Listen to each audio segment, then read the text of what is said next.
2 John 1:13. Neither unto thy lady and your children, for my love is not truth, and not thy only, but also all that have no truths.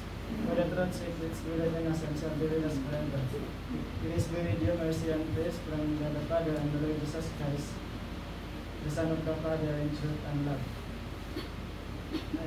I rejoice greatly that I found of thy children walking in truth, as we have received the commandments from the Father. And now I beseech thee, lady, not as though I wrote a new commandments unto thee, but that which we have from the beginning, that we love one another. And 6. And this is love, that we walk after his commandments, that as ye have heard from the beginning, we should walk in it. Number 7. For many deceivers are rendered to the word, who confess not that Jesus Christ is coming in the flesh. This is a deceivers and antichrist. Look to yourselves, that will us not those things which we have wrought, but that we receive a full reward. Whosoever transgresseth and abideth not in the doctrine of Christ, hath not God.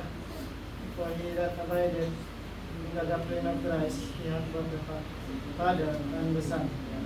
So, if there come any unto you,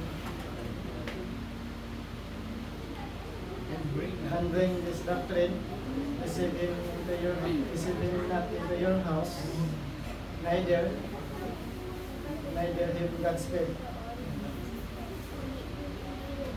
For he that abideth in Godspeed is partaker of his evil deeds.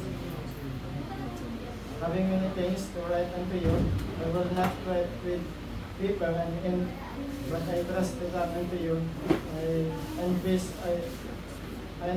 speak face to face.